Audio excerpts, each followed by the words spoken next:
చేస్తున్నటువంటి రైతులకు 300 రోజులు ఈ రోజు చేస్తున్నటువంటి పోరాటానికి అయింది కాబట్టి వారికి మద్దతుగా ఈ రోజు నర్సీపట్నం తెలుగుదేశం పార్టీ తరఫున సంఘీభావం తెలియజేయడానికి పెద్దల అయ్యలబాబు గారు చేసిన జాతిపిత మహాత్మా గాంధీ గారికి 4 మండలాల పార్టీ ప్రెసిడెంట్లు అయ్యలబాబు గారిని పూర్వమంత్రి సత్కారం చేసిందిగా కోరుతున్నాం.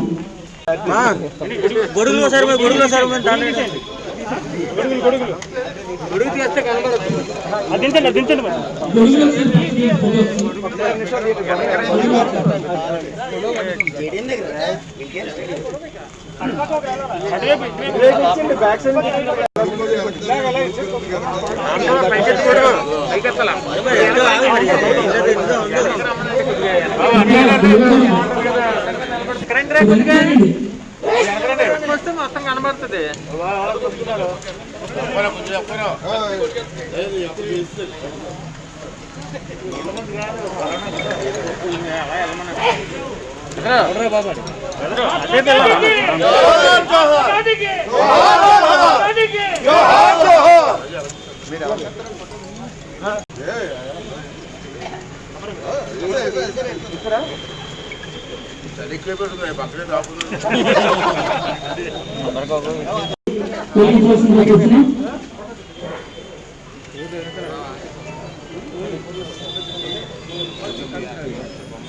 దూరం దూరంగా ఉండండి దయచేసి. గాంధీ గారు మోకారు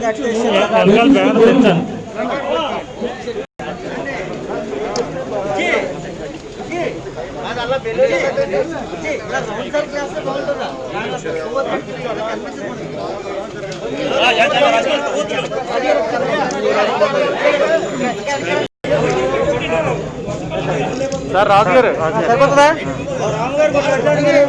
రామగారు సరిపోతుందా?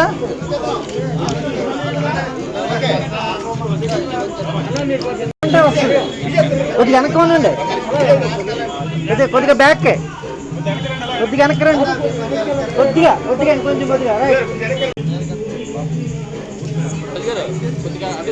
కొద్దిగా కొద్దిగా వెనక్కి.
అందరికీ నమస్కారం అండి.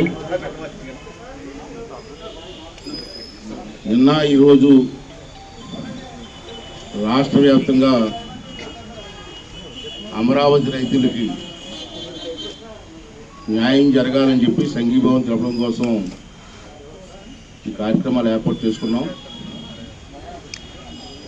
ఈరోజు కూడా చేయాలనుకున్నాం, కానీ వర్షం పడడం వల్ల కొంచెం లేట్ అయిపోయింది. అయినా సరే మనందరం కలిసి ఒక దీక్షతో రైతులకు అన్యాయం జరగకూడదు, ప్రభుత్వం పెద్దలు కళ్ళు తెరిచి రైతులకి న్యాయం చేయమని చెప్పి కోరడం కోసం ఇవాళ రాష్ట్ర వ్యాప్తంగా కార్యక్రమాలు చేస్తున్న సంగతి మీ అందరికీ తెలుసు. మరి కార్యక్రమాల్లో వర్షంలో కూడా వచ్చి కార్యక్రమం సంఘీభావం చెప్పినట్టు మీ అందరికీ కూడా ధన్యవాదాలు తెలియజేస్తాను. సోదరులారా, మనం ఇవాళ మన గ్రామాల్లో ఒక రోడ్డు వేయాలంటే ఎవరినైనా రైతుని పిలిచి 10 అడుగులు స్థలం ఇవ్వండిరా బాబు అంటే ఇవ్వట్లేదు. 10 అడుగులు బాబు ఎందుకు ఇస్తామండి? మా స్థలం మేము ఇవ్వమంటున్నారు. అటువంటిది మన రాష్ట్రం కోసం, రాష్ట్ర రాజధాని కోసం చాలా చంద్రబాబు నాయుడు అడిగితే రాష్ట్రం మేలుకోరి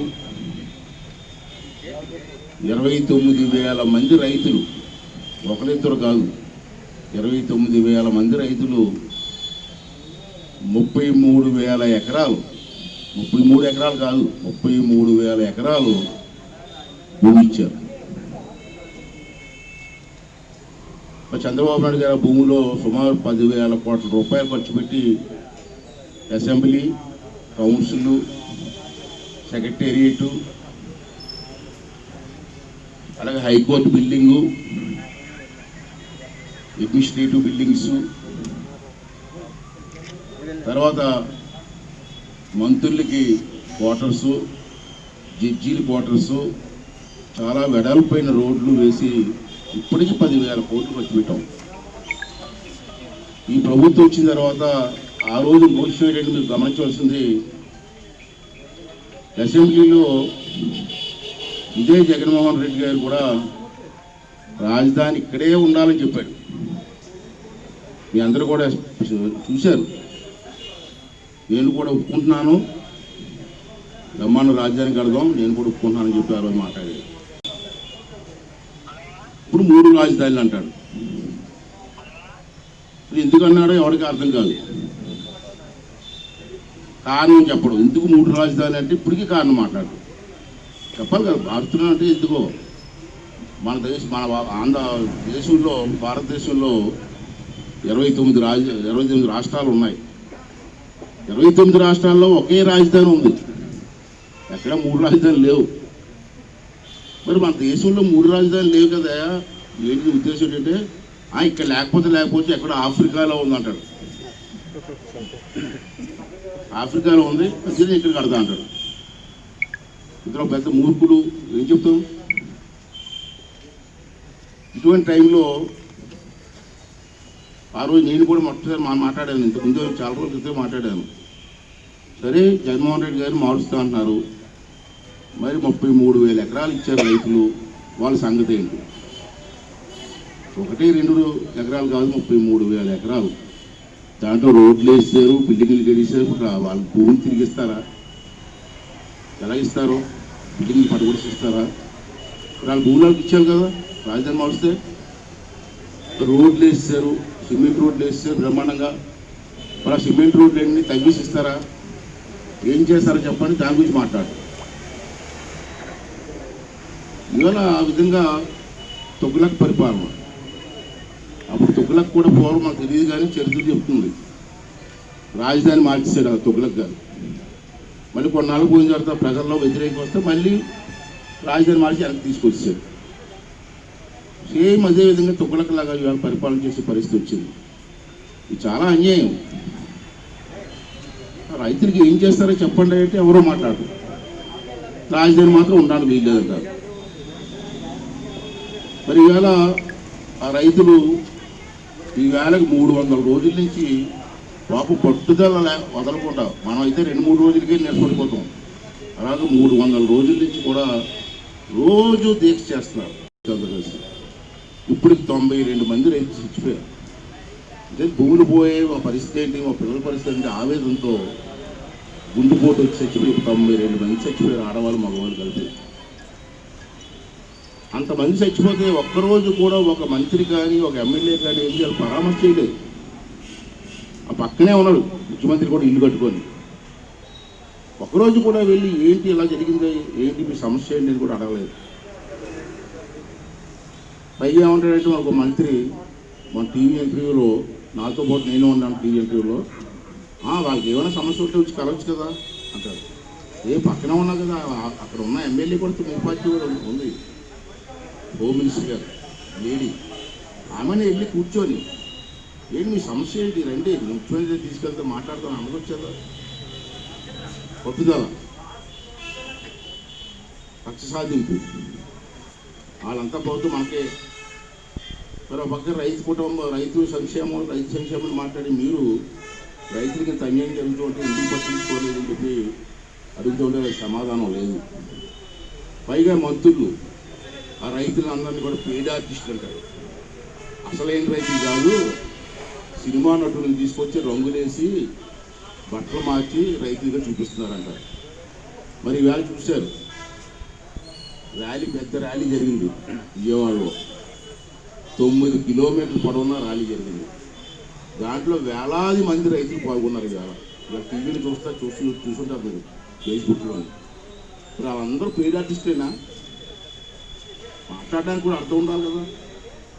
పైగా వాళ్ళు శాంతియుతంగా ఒక దగ్గర కూర్చొని దీక్ష చేస్తామంటే పోలీసుకి పంపించి లాఠీచార్జ్ చేయడం, ఆడవాళ్ళని చూడకుండా జాకెట్లు పట్టుకొని చీరలు పట్టుకొని లాగడం, బూటకాలతో తండం ఆడవాళ్ళని కూడా. ఇది ఎక్కడ ఏం చేయమండి? ఈ అటవిక రాజ్యంలో ఉన్నామా, ప్రజాస్వామ్యంలో ఉన్నామా అర్థం కాని పరిస్థితి. మంత్రి అంటాడు బూతులు, ఏదైనా సమాధానం చెప్పాలంటే బూతులు. ఒకడేమో లంజా కొడుకులు అంటాడు, ఒకడు రైతులందరూ లంజా కొడుకులు అంటాడు. ఒక మంత్రి అయితే ఈ ఆడవాళ్ళందరూ కలిసి మన ఢిల్లీ వెళ్ళారు. అక్కడ పెద్దలందరూ కలిసి మనం న్యాయం చేయాలి. రైతులు అయితే ఫ్లైట్లు వెళ్తారా?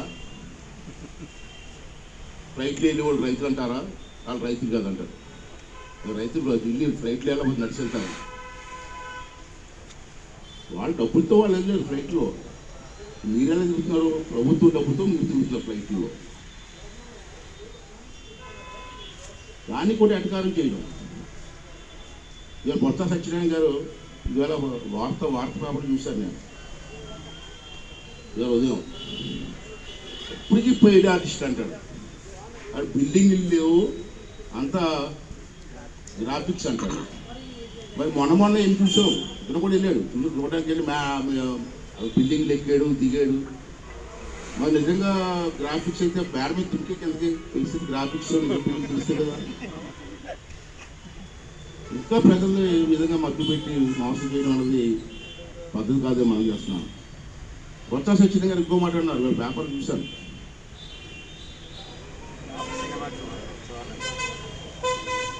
ఈ ఉద్యమం ఫ్లాప్ సినిమాకి ఉత్సవాలు చేసినట్టు ఉందంటాడు. కనీసం జాలి లేదు, కనికరం లేదు.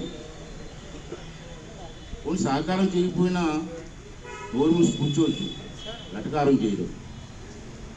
బొత్స సత్యనారాయణ గారు ఒక మాట అన్నారు, నేను మొన్నే చెప్పాను, ఇప్పటికీ 4 రోజుల క్రితమే చెప్పాను నేను మంత్రులకి. రాజధానికి ఎవరో కూడా సపోర్ట్ చేయట్లేదు అని. నేను ఇదే మాట 4 రోజులని చెప్పాను. సరే, ఈవేళ మీరు ఏం చేస్తున్నారు? విశాఖపట్నం రాజధాని అని ప్రాంతీయతత్వం తీసుకొస్తున్నారు.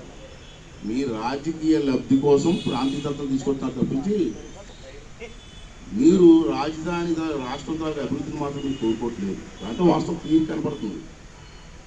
అందుకే మనం మాట్లాడినాను. చంద్రబాబు నాయుడు గారు ఏమన్నారంటే ఆ రోజు 3 నెలల క్రితం అసెంబ్లీ రద్దు చేసేద్దాం, మళ్ళీ ఎలక్షన్కి వెళ్దాం, అప్పుడు మళ్ళీ మీరు గెలిస్తే రాజధాని మార్చుకోండి, ఓడిపోతే మాత్రం అమరావతిలోనే రాజధాని ఉంచుతామన్నాం. అంటే దానికి ఎవడో మాట్లాడలేదు, పారిపోయారు. ముఖ్యమంత్రి మాట్లాడలేదు, మంత్రులు మాట్లాడలేదు. ధైర్యం లేదు. అప్పుడే జనాల్లో వ్యతిరేకత వచ్చిందని భయం. ఇది భయం అంటే మనం ఏం వెళ్ళలేదు. అసలు ఏం చేసేది 32 లక్షల ఓట్లు ఎక్స్ట్రా వచ్చాయి మనకంటే. అది లక్షల కోట్ల మెజార్టీ రాలేదు. కేవలం 32 లక్షల ఓట్లతో గెలిచారు మనం. దాంట్లో 16,000 ఓట్లు తిరిగిపోతే 16 లక్షల ఓట్లు తిరిగిపోతే ఏమవుతుంది అంటే వాళ్ళకి తెలుసు. ఈ సంవత్సరం 6 నెలలు దుర్మార్గులు పరిపాలన చేశారు, దోపిడీ పరిపాలన చేశారు, మొత్తం దోసుకున్నారు. అంటే జనాల్లో వ్యతిరేకత ఎలాగో వస్తుందని తెలిసి భయపడి పారిపోయారు. దానికి నేనేమన్నానంటే, కొన్ని రాష్ట్రం అంతా మొన్న గెలిచారు కాబట్టి కొత్తగా పదవులు మీరు వదులుకోలేదు నాకు తెలుసు, అంచేత అన్ని రాష్ట్రం అంతా వద్దులే, విశాఖపట్నం పార్లమెంట్ ఉంది కదా, విశాఖపట్నం పార్లమెంట్, విశాఖపట్నం రాజధాని, విశాఖపట్నం పార్లమెంట్ టౌన్లో ఉన్న వాళ్ళందరూ కూడా రాజధాని కావాలని కోరుకుంటున్నారు మీరు అంటున్నారు కదా. విశాఖపట్నం పార్లమెంట్ ఒకటి రాజీనామా ఇచ్చారు మీరు, మేము క్యాండిడేట్ పెడతాం, మీరు క్యాండిడేట్ పెట్టండి.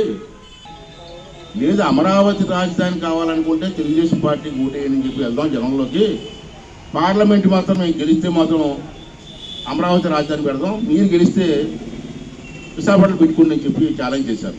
దానికి ఒక్కడు మాట్లాడడం దమ్ముంటే మా ప్రభుత్వం గెలుస్తామని నమ్ముకుంటే ఎందుకు రాజ్యం చేయకూడదు? తెలిసిపోతుంది కదా. అస్తమాన జనం మాతో ఉన్నారు మీరు అనుకోండి. దమ్ముంటే మీ ముఖ్యమంత్రికి దమ్ముంటే విశాఖపట్నం రాజధానికి ఇష్యూ మీద పార్లమెంట్కి ఎలక్షన్కి వెళ్దాం. అప్పుడు విశాఖపట్నం ప్రజలు ఏం కోరుకుంటున్నారని తెలిసిపోతుంది కదా ఓటు ద్వారా. మాట్లాడుకోవడానికి కష్టమన్నాను, ఇది తప్పు. ఇది రైతులకు సంఘీభావం చెప్పాల్సిన అవసరం ఉంది. రైతులకు అన్యాయం జరగకూడదని చెప్పి మీ అందరూ కూడా మాట్లాడుతున్నాం. ఏది ఏమైనా రైతులకు అన్యాయం జరగకూడదు అన్నదే మా పట్టుదల. అదే ప్రధానమంత్రి గారిని కూడా ఈ సందర్భంలో కోరుకుంటున్నాను నేను. మోదీ గారికి బాధ్యత ఉంది. 29 రాష్ట్రాల్లో ఎక్కడైనా సమస్య వచ్చినప్పుడు మీరు పెద్ద మనిషిగా ప్రధానమంత్రిగా పెద్ద మనిషిగా పెద్దన్న బాధ్యత తీసుకొని ఆ సమస్యను మీరు పరిష్కారం చేయాలి. అంతేకాని మీరు ఏదో అటు కొట్టుకు చేస్తున్నారు, అక్కడికి పైనుంచి ఢిల్లీ నుంచి చూసి సరదా పడ్డం కాదు. మీరు బాధ్యత తీసుకొని ఇది పరిష్కారం చేయాలి. ఎందుకు చేయాలన్నానంటే ఇంకో కారణం ఉంది. ఆ రోజు రాజధాని శంకుస్థాపన జరిగింది. ఆ రోజు కేసీఆర్ గారు వచ్చారు, ప్రధానమంత్రి గారు వచ్చారు, హైకోర్టు జడ్జీలు వచ్చారు, సుప్రీంకోర్టు జడ్జీలు వచ్చారు, అందరూ వచ్చి శంకుస్థాపన చేశారు. ఆ రోజుని 1,00,000 మంది జనం వచ్చారు ఆ రోజున శంకుస్థాపన కార్యక్రమానికి. మనం కూడా ఇక్కడి నుంచి ప్రతి ఊరి నుంచి కూడా మట్టి పంపించే గుర్తుందా మీకు? మట్టి పోగు చేసి కొండల్లో వేసి పంపించాం, మట్టి నీరు కూడా పంపించాం. అంటే నేను అన్నాను ఆ రోజు ప్రధానమంత్రి గారు మీరు కూడా వచ్చారు, మర్చిపోయారేమో. వచ్చినప్పుడు ఏం తీసుకొచ్చారు? ఒక చేతితో చెప్పుతో నీళ్లు, గంగాధర్ నీళ్ళు అన్నారు. పార్లమెంటు మట్టి అని కుండతోటేమో మట్టి తీసుకొచ్చారు. మీరే మీ చేతుల మీదుగా స్వయంగా శంకుస్థాపన చేశారు. రెండోది ఏంటంటే పబ్లిక్ మీటింగ్లో ఢిల్లీ కంటే మంచి రాజధాని అమరావతిలో కట్టిస్తాను నేను అని చెప్పి మాట ఇచ్చారు ఆ రోజుని. ఇంకా ఉంది, మా దగ్గర రికార్డింగ్ ఉంది, ప్రెస్ దగ్గర ఉన్నాయి, మా దగ్గర ఉన్నాయి. ప్రధానమంత్రి గారు స్వయంగా అన్నారు ఢిల్లీ కంటే మంచి రాజధాని కడదాం అమరావతి. 10,000 కోట్లు ఖర్చు అయిందని చెప్పాను నేను. ఆ 10,000 కోట్లలో సుమారు 6,500 కోట్లు 7,000 కోట్లు కేంద్ర ప్రభుత్వం ఇచ్చింది. మన రాష్ట్ర ప్రభుత్వం 4,000 కోట్లు 3,500 కోట్లు, వాళ్ళు 6,500 కోట్లు అంతా వాళ్ళు ఇచ్చి కార్యక్రమాలు చేసాం. దాంట్లో మీ డబ్బు కూడా ఉంది. అంటే మీరు అడగాల ఏమయ్యా గుర్తుందా లేదా, ఏంటి పిచ్చి పిచ్చి అసలు ఏంటని చెప్పి మాట్లాడాల్సిన అవసరం ఉంది. దీన్ని పరిష్కారం చేయవలసిన అవసరం ఉంది. అంతేకాని రైతులకి ఇంతమంది రైతు 33,000 ఎకరాలు ఇచ్చిన రైతులు అన్యాయం చేస్తే మనకు పుట్టగతులు ఉంటాయండి. నేను చాలాసార్లు చెప్పాను, మీరు ఎమ్మెల్యేలుగానో మంత్రులుగా మాట్లాడొద్దు, ముఖ్యమంత్రిగా మాట్లాడొద్దు. ఒక మానవత్వం ఉన్న మనిషిగా, మన మనిషి పుట్టాం, భగవంతుడు మన మనుషులుగా పుట్టించాడు, ఒక పవిత్రమైన జన్మించాడు మనకి. మనిషిగా ఆలోచించండి, గుండెల మీద చేసి చెప్పండి, మీ పిల్లల సాక్షిగా మాట్లాడండి. ఇంతమంది రైతులకు అన్యాయం చేయడం మంచిదా కాదా? అప్పటికీ మా ఇష్టం అంటే మీ మూర్ఖత్వం. ఆ భగవంతుడు క్షమించడు. ఒకలా ఇద్దరు రైతులు కాదు, 33,000 ఎకరాలు ఇచ్చాడు, 29,000 రైతులు. ఇది అన్యాయం, చాలా అన్యాయం. దీని అందరూ కూడా ఖండించవలసిన అవసరం ఉంది. ఉంటాయి రాజకీయాలు, ఇప్పుడు ఉంటాయి. ఇంకా ఒక్కొక్కరు ఒక్కొక్క పార్టీ అంటారు, ఒక్కొక్కరికి ఒక పార్టీ ఇష్టం ఉంటుంది, ఒక్కొక్కరు ఒక నాయకుడు అంటే ఇష్టం ఉంటారు. వీళ్ళ ఇష్టాలతో పని కాదు, రైతుల జీవితాలతో కార్యక్రమం. అంటే రైతులు అందరూ కూడా, ప్రజలందరూ కూడా ఆలోచించవలసిన అవసరం ఉంది. ఇవి ఎలక్షన్లు వస్తాయి, ఎవరి ఇష్టం వచ్చాడో ఓటు వేసుకోండి, కాదట్లేదు. కానీ రైతులకు అన్యాయం చెప్తున్నప్పుడు ఇది అన్యాయం అని చెప్పకపోతే ఇక మనం మనుషులుగా పుట్టడం అనవసరం.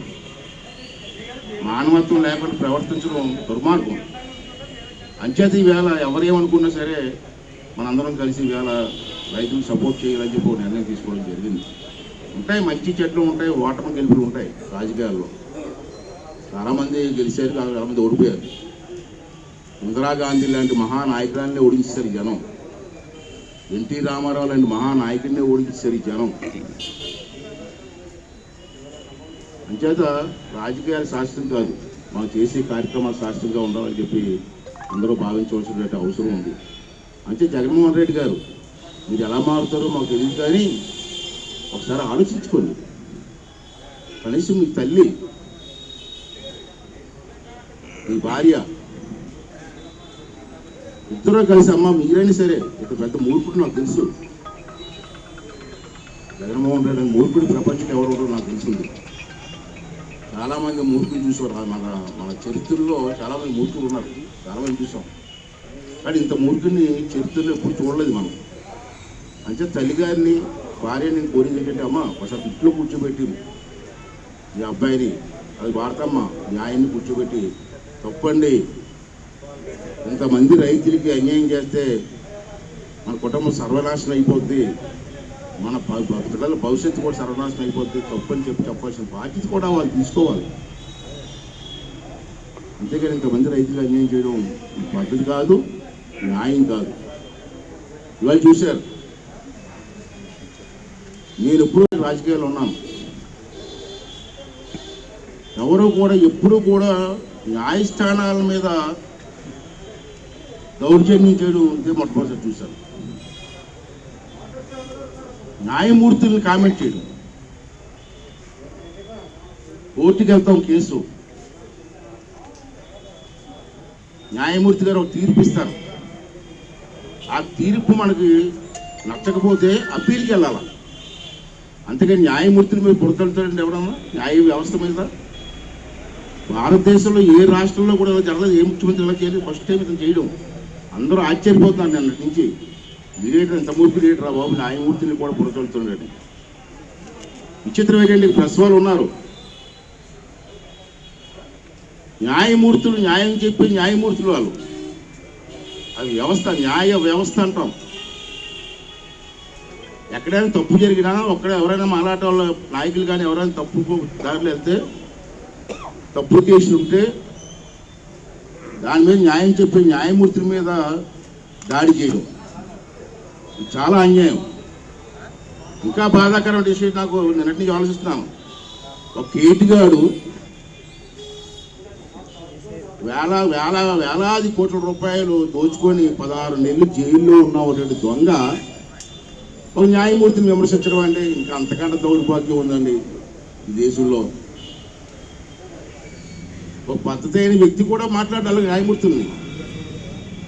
న్యాయమూర్తుల్ని, న్యాయ వ్యవస్థనే నువ్వు దౌర్జన్యం చేస్తూ ఉంటే, తిరుగుబాటు చేస్తూ ఉంటే, న్యాయ వ్యవస్థే పని చేయకపోతే ఎట్లాగండి ఇది? ఒకసారి మీ అందరూ తెలుసుకోవాల్సిన పని ఉంది ఇక్కడ. లాల్ బహదూర్ శాస్త్రి గారు మీకు తెలిసి ఉంటుంది, ఉన్న కుటుంబాలకి వాళ్ళ పేరు కూడా తెలియదు చాలా మందికి. లాల్ బహదూర్ శాస్త్రి గారిని దేశ ప్రధాని చేసే కొన్నాళ్ళు అతను మొట్టమొదటిసారి రైల్వే మంత్రి చేశాడు. రైల్వే మంత్రి చేసినప్పుడు పెద్ద తుఫాను వచ్చింది ఒకరోజు, పెద్ద తుఫాను, ఉత్తు తుఫాన్ లాగా.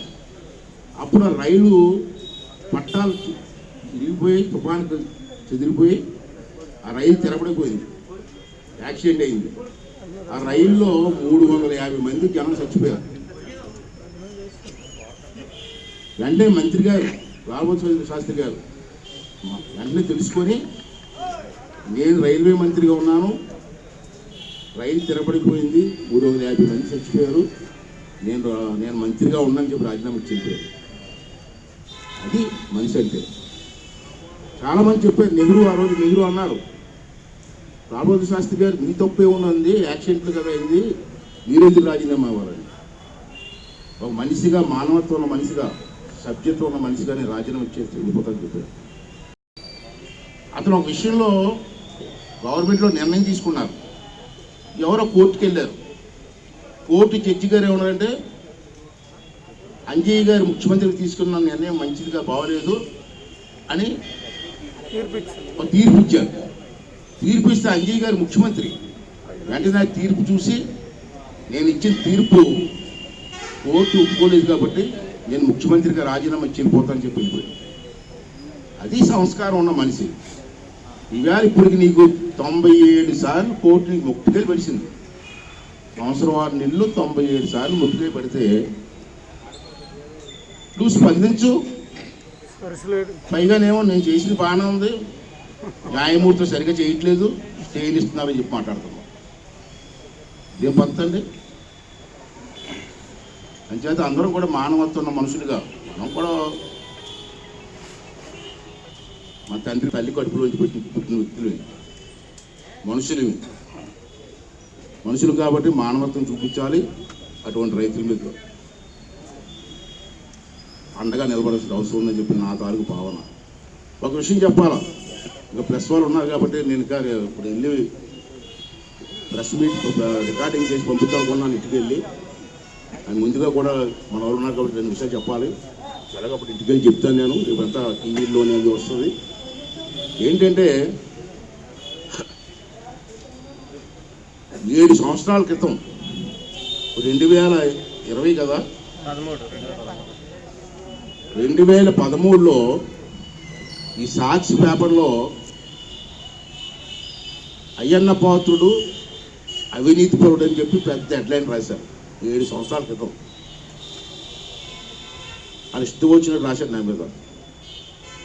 అప్పుడు నేను ఏం చేశానంటే, అప్పుడు దానికి సజ్జల రామకృష్ణారెడ్డి గారని ఇప్పుడు ముఖ్యమంత్రి గారికి పెద్ద సలహాదారుడు వేళ, అతను ఆ పేపర్కి మెయిన్ ఎడిటర్. అప్పుడు నేను ఏం చేశానంటే, విశాఖపట్నం జిల్లా కోర్టులో కేసు వేశాను. ఇవాళ నేను 2 రోజులు బట్టి రాజకీయాలు ఉన్నాను, నన్ను ఎప్పుడు కూడా ఎవరు కామెంట్ చేయలేదు, నేను ఎప్పుడు కూడా అన్యాయంగా వెళ్ళలేదు.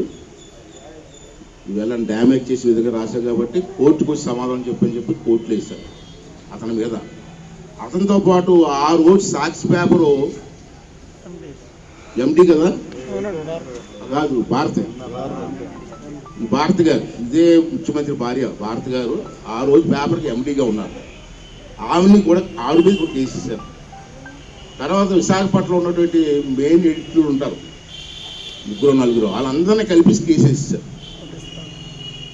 కేసేస్తే 7 సంవత్సరాలు అయింది, ఒక్క రోజు కూడా కేసుకి రారండి. నేను ఇప్పుడు 10 సార్లు కోర్టుకు వెళ్ళాను. ఇప్పుడు వెళ్ళిన జడ్జి గారు, సార్ అయ్యనపతి గారు వాళ్ళు పిటిషన్ పెట్టారండి, అంటే వాయిదా వస్తాను ఇష్టమా అంటే, పోలేండి ఇవ్వండి, ఆడవాడు కదా, ఏవైనా సరే ఆవిడ రావాలి కోర్టుకి, ఆవిడ బోన్లో నుంచోవాలి, ఎందుకు ఎలా రాసింది, ఏ ఆధారంతో రాసింది చెప్పాలని చెప్పి. ఒక రోజు జడ్జి గారు కోప్పడి, పలానా రోజు వాయిదా వేస్తాను, అమ్మ నువ్వు రాకపోతే అరెస్ట్ వారెంట్ ఇస్తాను ఆవిడ. ఆవిడ భయపడిపోయి హైకోర్టుకి వెళ్ళి స్టే తెచ్చుకుంది. 4 వరకు అది ఇప్పుడు వరకు వచ్చింది స్టే, మొన్న కిందటి వారం వరకు స్టే వచ్చింది, అది అయిపోయింది, స్టే అయిపోయింది. జడ్జి గారు మళ్ళీ పిలుస్తారు కదా, మళ్ళీ ఏం చేశారో మళ్ళీ నిన్న వారం రోజుల క్రితం మళ్ళీ స్టే తెచ్చుకున్నావు. కోర్టుకి ఎందుకు రావట్లేదు నువ్వు, ఎందుకు స్టే తెచ్చుకుంటున్నావు, ఎందుకు తెచ్చుకున్నావు స్టే? నీకైతే స్టే తెచ్చుకుంటావా? అప్పుడు కోర్టులు మంచిగా, నీకు జడ్జీలు మంచివాళ్ళా, నీకు స్టే ఇస్తే, నీ భార్యకి స్టే ఇస్తే మంచివాళ్ళా, ఇతనికి బెయిల్ ఇస్తే మంచివాళ్ళా? మిగతా కేసులు తప్పుడు కేసులు అని చెప్పి కోర్టులు కూడేస్తే జడ్జీలేమో తప్పుడు మనుషులా? నీకు ఏ సమాధానం చెప్తావు జగన్మోహన్ రెడ్డి గారు? నీ భార్య వచ్చి కోర్టుకి చెప్పొచ్చు కదా, అయ్యన పోతే మీద కేసు కరెక్టే చెప్పని వచ్చి నిరూపించమను. రాజకీయం కోసం ఎవడమైతే వెళ్తారు, అందరూ రాస్తారు కోర్టులోనే.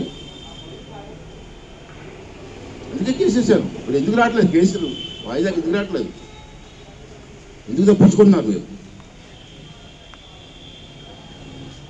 అంచేత నేను మీ అందరిలో కూడా డిమాండ్ చేస్తున్నాను, పత్రికలో ఉన్నారు కాబట్టి రేపు ఇస్తాను, ఎలాగేస్తాను, రికార్డింగ్ చేసి పంపిస్తాను, మొత్తం వివరాలన్నీ కూడా పంపిస్తాను. ఇవాళ నేను ఇటువంటి వ్యవస్థలు, రాజకీయ నాయకులు పోతూ ఉంటాం, ముఖ్యమంత్రులు మారుతూ ఉంటారు, కొత్త వాళ్ళు వస్తూ ఉంటారు, కానీ వ్యవస్థలు పోడవకూడదు. వ్యవస్థలుగానే ఉండాలి. న్యాయ వ్యవస్థ ఎయిర్ ఫోర్స్గా ఉండాలి, మిలిటరీ లాగా ఉండాలి. అవి మారకూడదు, వాటిని పాడు చేయకూడదు. ఇవాళ వ్యవస్థలు పాడైతే ఇవాళ మిలిటరీ కార్డు సరిగ్గా లేకపోతే పాకిస్తాన్ చైనాలో తలుపు కొనేస్తారు మనం. అంచేత అవన్నీ కూడా మనం కాపాడుకోగలుగుతాం. ఉండవా ఉండే కూడా ఆలోచించాల్సిన అవసరం ఉంది. అంచేత నేను డిమాండ్ చేసింది ఏంటంటే ఈవేళ కేంద్ర ప్రభుత్వంలో ఉన్నటువంటి హోమ్ మినిస్టర్ గారిని, ఇప్పుడు ఏం జరిగిందిరా, ప్రధానమంత్రి గారు మోదీ గారు, అలాగే రాష్ట్రపతి గారు దీని మీద ప్రత్యేక శ్రద్ధ పెట్టి ఈ వ్యవస్థను కాపాడడం కోసం ముందుకు రావాల్సిన అవసరం ఉందని చెప్పి మనం చేస్తున్నాం. ఈవేళ దొంగ న్యాయస్థానాన్ని విమర్శించడం అంటే చాలా బాధాకరం. అంచేత నేను డిమాండ్ చేసింది ఏంటంటే ఈ సందర్భంగా గాంధీ గారి ముందు కూర్చొని మాట్లాడేది ఏంటంటే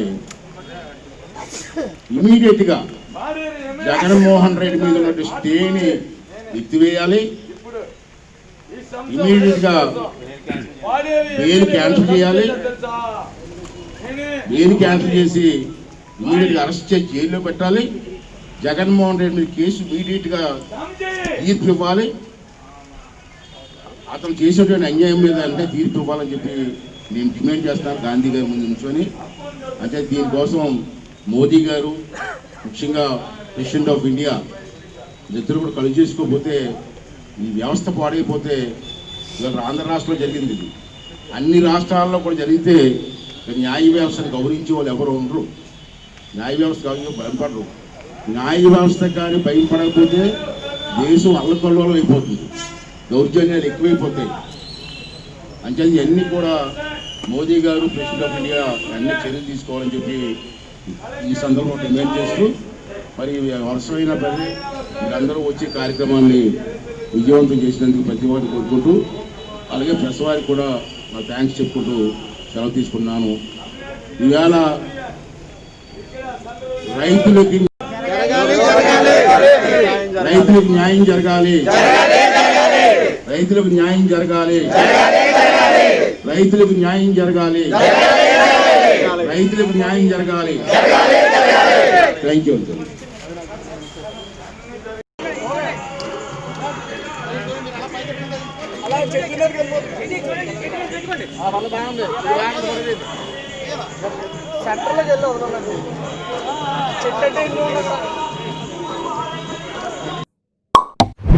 నిరంతర వార్తా సమాచారం కోసం మా వి న్యూస్ ఛానల్ సబ్స్క్రైబ్ చేయండి.